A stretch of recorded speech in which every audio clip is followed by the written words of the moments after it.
Kita selalu duk baca hari-hari dah tu. Situ alil-alil apa? Nak tarjamah macam mana alil-alil tu? Lam pada lillah tu apa arti dia? Lam pada lillah. Apa arti lam? Kerana lam ada lam li ta'lil. Ada lam li ikhtisas. Ada lam lil milki. Banyak lagi. Atau kata, tak kuasa kita. Kita bukan ahli. Pada satu soalan tu pun cukup lah tu. Ya. Bahasa Arab dia bercakap bentuk luah. Kita kalau bentuk luah kita kata sekalian.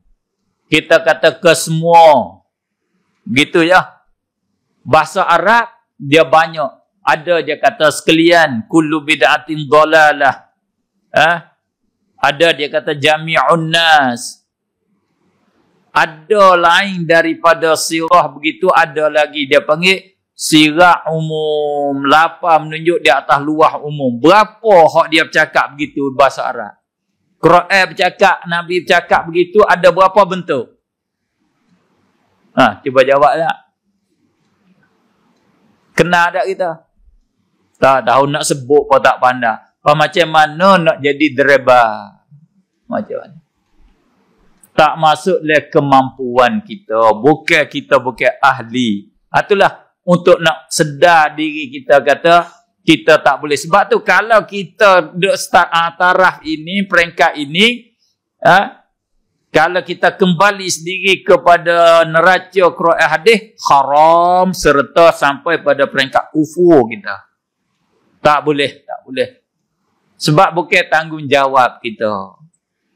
Sebab apa? Boleh kata sampai peringkat kufur? Sebab seperti kata tadilah, sampai pada peringkat dia membohong di atas Al-Quran. Sampai pada peringkat dia ingkar Al-Quran dan ingkar hadis Nabi. Itulah problem salafi. Itulah problem orang yang ajak kembali pada Quran dan hadis. Selain daripada kita nak tahu tajuk-tajuk itu ada umum khususnya, ada yang umum saja, tidak ada yang khusus, banyak-banyak lagi lah. Itu di antara perkara-perkara yang saya boleh nak sentuh malam ni lah. Maaflah tak masuk, tak betul dengan kandak-kandak tujuan tuan-puan, ataupun lari sikit daripada tajuk. Saya rasa tak lari sangat lah, duduk di dalam tajuk jugalah tu.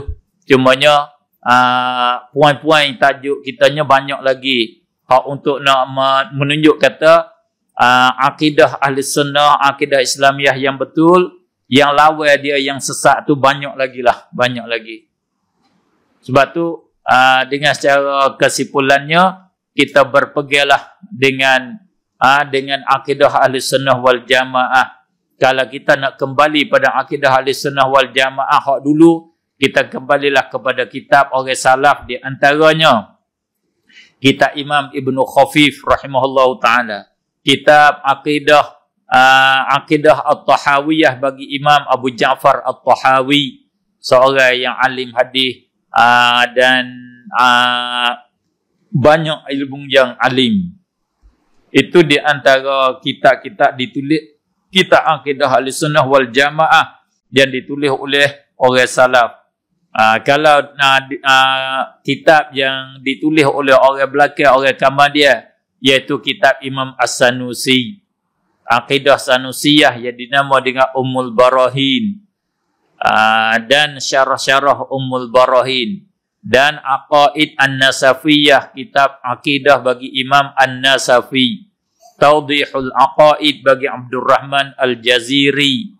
Di antara kitab akidah yang ditulis oleh ulama ahli sunnah wal jamaah untuk kita berpegang dengan dia. Aqidatul Awam yang pendek, itu hak kita boleh berpegang dengan dia di dalam tajuk akidah. Tidak ada di dalam kitab Aqidatul Awam, tak ada di dalam kitab Imam As-Sanusi, tidak ada di dalam kitab Aqaid An-Nasafi. satu akidah pun yang jadi kufur. Tak ada. Tak ada satu akidah pun yang jadi sesat. Tak ada. Tinggi-tingginya akidah ada yang jadi khilaf di antara ulama-ulama yang tak menjejaskan di dalam akidah. Itu saja. Kalau kita pergi kepada kitab yang ditulis oleh Mujassimah, oleh Salafi, kitab Ibn Taymiyah dan upamanya, kita akan dapat penyelewengan, kesesatan dan kekufuran yang banyak di dalamnya. Wal'iyadzabillah. Begitulah sahaja yang saya dapat menyampaikan pada malam ini. Yang mana yang saya boleh kongsi yang betul dan baik, alhamdulillah, itu adalah taufik dan hidayah pada Allah Subhanahu wa taala. Dan yang tak beradab dan yang melampaui batas daripada saya, itu adalah kerana kelemahan diri saya sebagai hamba Allah yang dhaif, hamba Allah yang sangat-sangat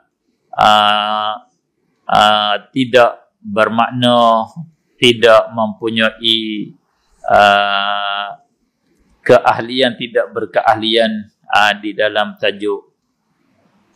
Walau bagaimanapun kesilapan boleh kita rajak, boleh kita tarik balik dengan kita bertaubat dan kita minta ampun dengan Allah Subhanahu wa taala, dengan mereka yang kita bersalah dengan dia. Sama-sama kita doa dan kita harap bahawa Allah Subhanahu wa taala memberi kemaafan dan memberi keampunan di atas segala kesalahan dan kesilapan kita, sama ada yang kita tahu atau yang kita tak tahu. Mudah-mudahan kita semua berjumpa dengan Allah Subhanahu wa taala di dalam keadaan bersih daripada kesilapan dan kesalahan. Dengan itu kita dapat sampai kepada rahmat Allah, keredaan Allah, syurga Allah dengan selamat. Amin ya rabbal alamin. Allahumma inna nas'aluka ridhaka wal jannah wa na'udzubika min sakhatika wan nar. Allahumma ij'al fi qulubina nura wa fi sam'ina nura wa fi absarina nura wa an aymanina nura wa an syama'ilina nura wa min amamina nura wa min khalfina nura wa min fawqina nura wa min tahtina nura. Allahumma azim lana nura, Allahumma a'tina nura, Allahumma ij'al lana nura. Allahumma rabbana atina fid dunya hasanatan wa fil akhirati hasanatan wa qina adzaban nar. Wa sallallahu wa sallam ala sayyidina Muhammad wa ala alihi wa sahbihi ajma'in walhamdulillahi rabbil alamin. Subhanakallahumma wa bihamdika asyhadu an la ilaha illa anta astaghfiruka wa atubu ilaik.